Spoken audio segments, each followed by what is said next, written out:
better now? That's way better. Cool. All Can you right. hear me? Yes.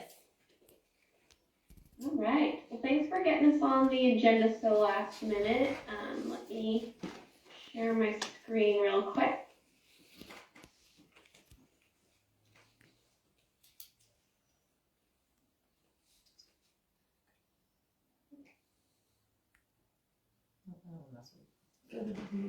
All right. Well, hello, everyone. Thank you for your time tonight. I would normally, at this point, let Michaela give her amazing intro about why she originally, with a bunch of other folks, including Paula, saw the need for the vision plan and applied to community builders for funding and capacity assistance. But she's actually currently presenting to the Navarrete Town Board, so I will have to give you all the rundown. I am excited to announce that we are releasing the draft West End Vision Plan for our partner review window. And so I want to come to you all and give you an update on kind of where we are and what's in the document and what you can expect going forward. So I will start with a little bit of the why behind the Vision Project, and then we'll move into the how and what came out of it, which is that draft Vision Plan. The shortest version of the story is that local leaders in Weed City didn't want to be making decisions for the community without the community, which is where the idea for this project came from. It's always been a very locally led process. So many of you in that room have worked on it with us, which is amazing. Thank you. And the community really came up with the ideas that are in this plan, and we community builders have been here to provide time and tools to help implement those ideas. So the West End will certainly always have challenges and questions to grapple with, whether that's the economy, growth, or outside pressures. But the way we see it, the real measure of success comes from how you choose to respond. And this community has chosen to respond by being proactive instead of reactive to those challenges. So this project and the resulting plan really strengthens the region's ability to act with purpose, to work more collaboratively, to make choices in alignment with your values, to pursue funding, respond to challenges, and make progress on very tangible things like access to housing, jobs, and healthcare. So to achieve this, we've undertaken a very intentional process that has included these steps. Last fall and winter, we worked to identify the community's shared values. This spring, the community dug into key data points and visioning. Over the summer, we created draft goals and strategies, and then from there asked, did we get these right, and how are we going to get all that done?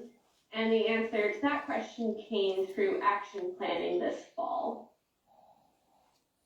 Another important part of the how is the amazing teams we've worked with. We've had an ambassador team of local leaders and volunteers connecting the process to the community, project working group with representatives from all three of the towns, WeedC, and the chambers, and those folks are managing kind of the day-to-day work. And then us at Community Builders, again, serving as your partners. We see this as a partnership. We aren't consultants.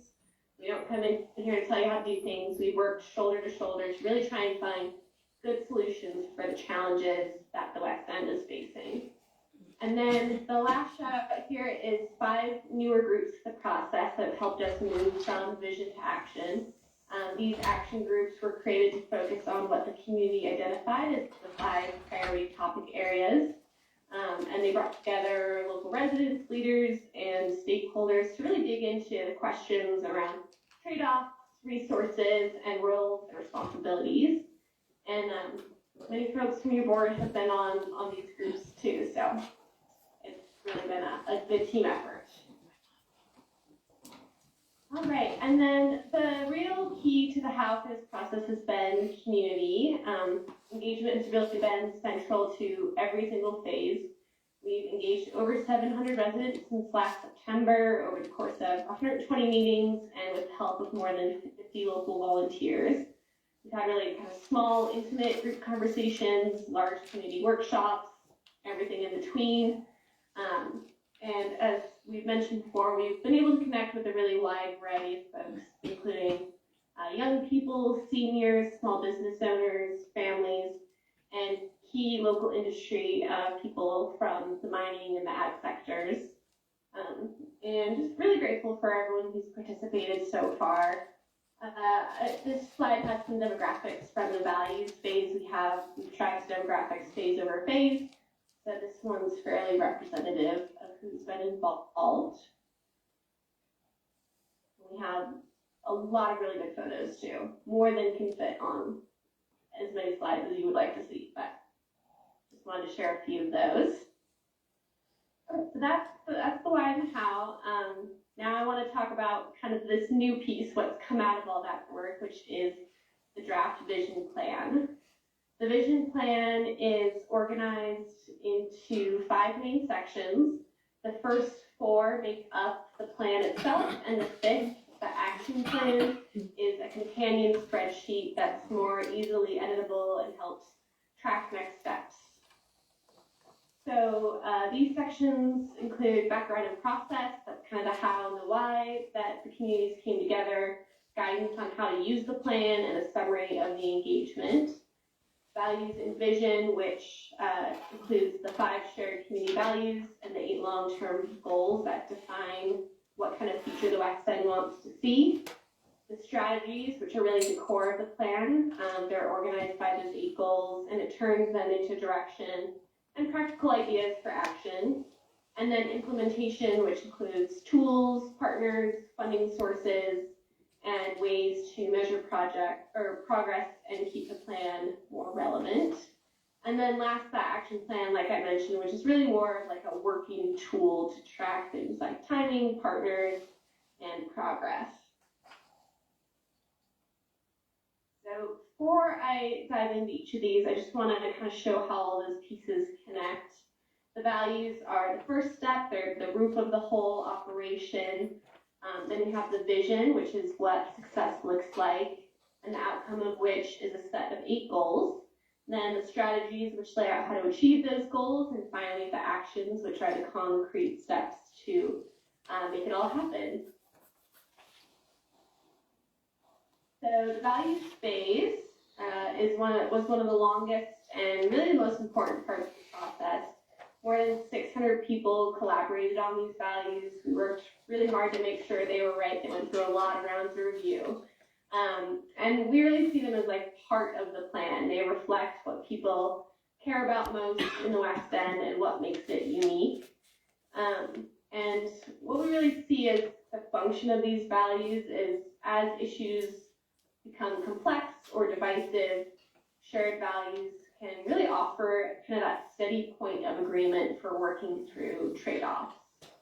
So the West End's values include things like small town neighborliness and solidarity, love for rural living, connection to the land, the opportunity to build a good life, and a sense of self-reliance and resourcefulness. You can read them in all of their great text in the plan itself. And then from those values came a shared vision, which is a really powerful tool for a community to have. It helps people expand their thinking about what's possible for their community. It creates a sense of connection and purpose, and it gives a common direction for decision making. And the West End's vision for the future is really a vital and viable community with access to healthcare, support and services, a place with safe quality housing options at prices that work for local incomes, a strong regional economy with a variety of thriving businesses, industries, and workforce, managed growth that doesn't compromise rural character, a balanced and locally led use of land and resources, a community with a variety of educational pathways for success, safe, welcoming, and vibrant places, and strong civic health, dialogue, trust, and collaboration. So to reach those goals, the plan identifies about 45 strategies. These include 15 pre-specific policy recommendations for the towns, 5 collaborative structures, including housing committee, a public lands working group, and a local leadership group, and 16 potential projects or tools. And because we know local time and capacity and funding are all super limited, not everything in the plan can or should happen right away.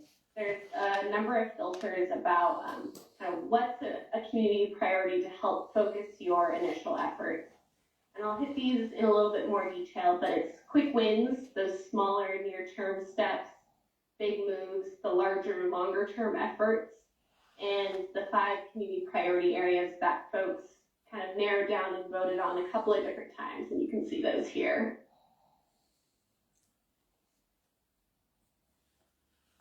All right, quick wins.